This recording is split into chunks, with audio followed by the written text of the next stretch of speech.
राब्ता साजी नहीं और जान छुड़ाने नहीं वाली बात, आप इस पे तबसरा करें। देखिए कोई ऐसी नहीं राब्ता मलिक साहब, साजी हमारे एंड के ऊपर तो कोई नहीं है। नहीं नदीम, आपकी तरफ इशारा भी नहीं है उनका। एक और सेकंड, बात यह है कि जो अगर एक राब्तों की कहानियां ये नदीम सुना साहब, रहे हैं वो राब्ता तो एक ही राब्ता है, वो अदालती हुक्म है।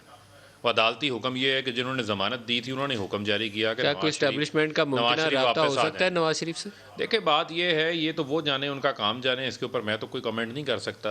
और वो जावेद साहब तो प्रोग्राम में लाइव बैठे चलें, वो दावा कर रहे हैं। वो अगर कह रहे हैं तो फिर वो तो इसी वजह से पीपल्स पार्टी उनको सिलेक्टेड भी कह रही है, इसी वजह से कह रही होगी। अच्छा, सिलेक्टेड वैसे किसी ना किसी तरह सारे ही हैं। इसी वजह से उनको एक दूसरे सिलेक्टेड को जिसकी बारी आई की होती है कहानियां नारे सुनाई मारते जा हैं। रही हैं। हाँ, इसी वजह से सुनाई जा रही है। मैं तो सादा सी बात इनको समझाना की कोशिश कर रहा हूँ कि भाई मियाँ साहब वहाँ पर गए, 50 रुपए का स्टाम्प पेपर जमा करवा के गए हैं, गारंटी शहबाज शरीफ की है, अदालतें उनको वापस बुला रही हैं, वापस आए।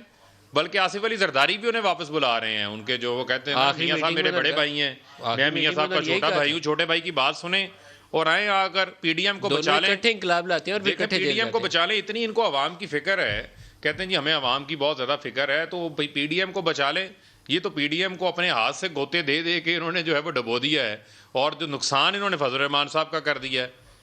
बताएं जी जावेद साहब, मियाँ साहब ने आना है पाकिस्तान? मुझे नहीं लगता मियाँ साहब ने पाकिस्तान आना है।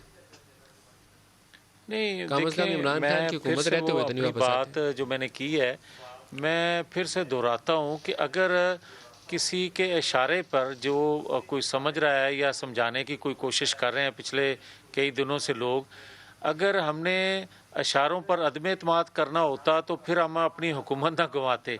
मैं जिन बासर शख्सियात का जिक्र कर रहा हूँ, ये पाकिस्तान के वो खैर खा हैं, पाकिस्तान के अंदर और पाकिस्तान से बाहर, जो पाकिस्तान को मजबूत देखना चाहते हैं। मगर आपने जो बात की कि प्लेट में रख के तो नहीं कोई देगा, ये बात आपकी ठीक है। इसीलिए आप ये देखें कि 2.5-3 सालों में मुस्लिम लीग नून की लीडरशिप से लेकर आम वर्कर तक हर एक ने कुर्बानी दी है। हमने बारहा कहा है कि हमारे अंदर भी कुछ कमज़ोर कंधों वाले लोग हैं, और इसी तरह पाकिस्तान के अंदर वो जमातें भी हैं जो कमज़ोर कंधों वाली हैं, वो बोझ सारा नहीं उठा सकती थी। मगर हम एक फैसला कौन जद्दोजहद कर रहे हैं, आइन कानून की मैं ये गबोल साहब से पूछता हूँ।